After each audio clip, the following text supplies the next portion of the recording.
What's up, fellas? I just came across a really hard book, The Way of the Superior Man by David Dider. Actually, I've had this for a while back, and then I gave it to my friend, and he returned it now. And I thought of making this video because I vibe with one chapter very much. Um, Give me a second.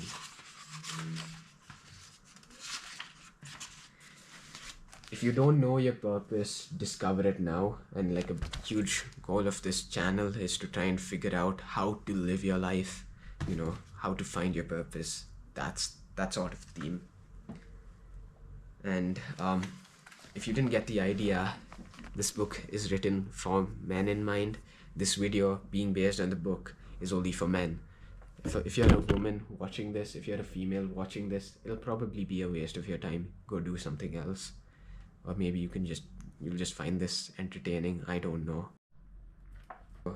A good bit of this book is about so the description of the book is a spiritual guide to mastering the challenges of woman, work, and sexual desire. We're gonna ignore the woman sexual desire part of this book and mostly focus on the purpose part of this book, which I really do like. So chapter 1 of this book hits hard.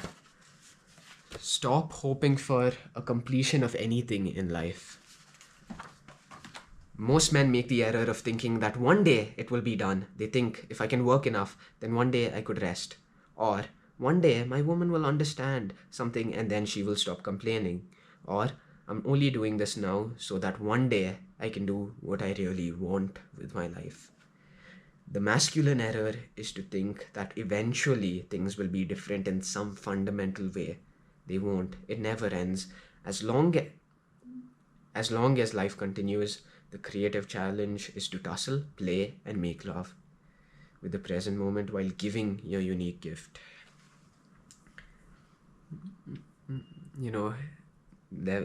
This resonates with me deeply, right?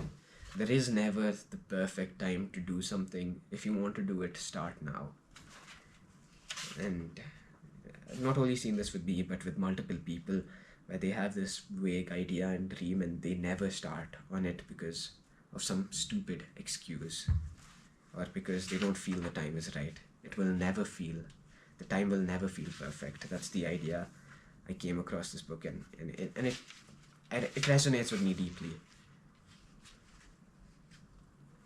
Right, then there's know your real edge and don't fake it. It is honorable for a man to admit his fears, resistance, and edge of practice. It is simply true that each man has his limit, his capacity for growth, and his destiny. But it is dishonorable for him to lie to himself or others about his real place. He shouldn't pretend he is more enlightened than he is, nor should he stop short of his actual edge. The more a man is playing his real edge, the more valuable he is as a good company for other men, the more he can be trusted to be authentic and fully present. Right? I'm just going to say that much, and then I'm going to go on to the next chapter, which is your purpose must come before your relationship. I think that's pretty self-explanatory. I'm not going to go deep on that.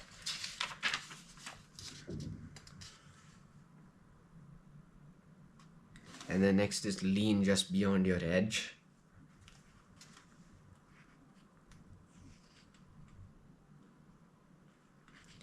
Which is basically pushing outside your comfort zone, always pushing your comfort zone. I think that's pretty self-explanatory. We're not going to touch upon that either. The next is enjoy your friend's criticism. This vibed with me as well. And I'm just going to read the first line. A man's capacity to receive another man's direct criticism is a measure of his capacity to receive masculine energy.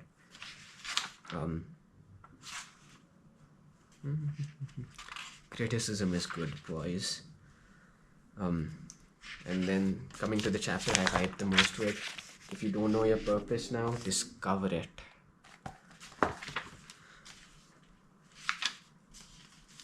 Okay, and then the chapter right after that is be willing to change everything in your life. And I'm going to read the passage under it. A man must be prepared to give his 100% to his purpose, fulfill his karma or dissolve it, and then let go of that specific form of living. He must be capable of not knowing what to do with his life, entering a period of unknowingness, and waiting for a vision or a new form of purpose to emerge. These cycles of strong, specific action, followed by periods of not knowing what the hell is going on, are natural for a man who is shedding layers of karma in his relaxation into truth. Now, I get a bit lost when he includes karma and relaxation into truth, but I agree with the man must be prepared to give 100% of his purpose. I vibe with that. Alright. Now, there are 5 signs that you have completed a layer of your purpose in your life. In case you want to screenshot it, I'll read it out, but in case you want to screenshot it, here are the 5 things. Take a screenshot. Okay, and I'll read it out now. You suddenly have no interest whatsoever in a project or a mission that just previously motivated you highly. You feel surprisingly free of any regrets whatsoever for starting the project or for ending it. 3. Even though you may not have the slightest idea of what you're going to do next, you feel clear, unconfused, and especially unburdened. 4. You feel an increase in energy at the prospect of ceasing your involvement with the project. 5. The project seems almost silly, like collecting shoelaces or wallpapering your house with gas station receipts. Sure, you could do it, but why would you want to? I'm going to read that again. Sure, you could do it, but why would you want to? One more time. Sure, you could do it, but why would you want to? Now,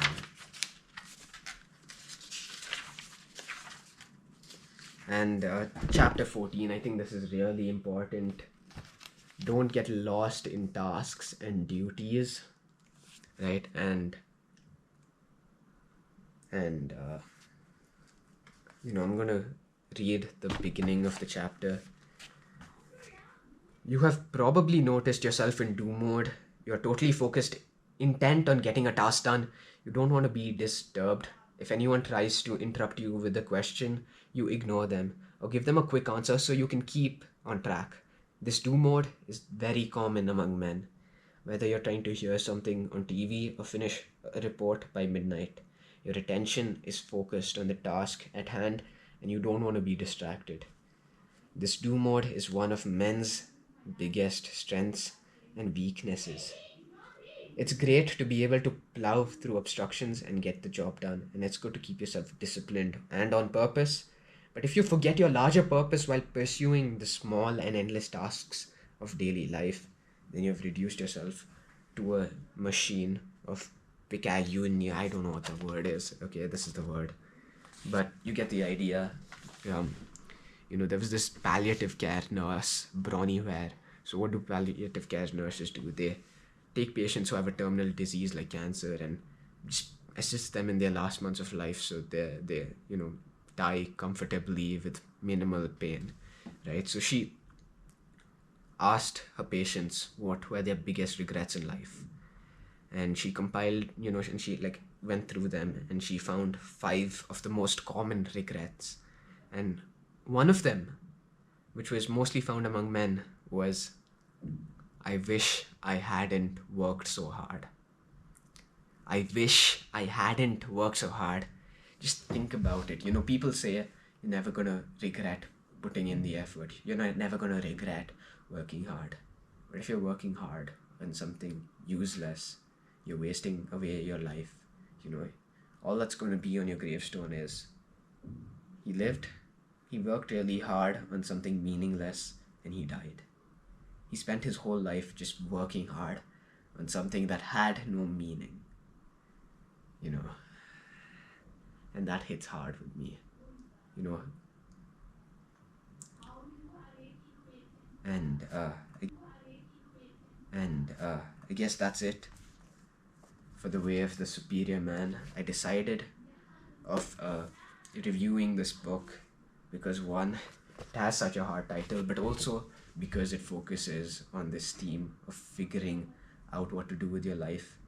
And so if I were to give a summary, just a quick glance through the ideas we talked about in this video was: one, there'll never be a perfect time. Don't wait for completion in life. Be willing to accept criticism.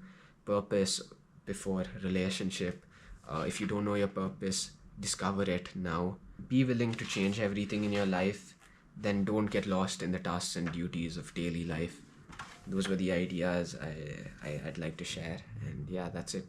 See ya.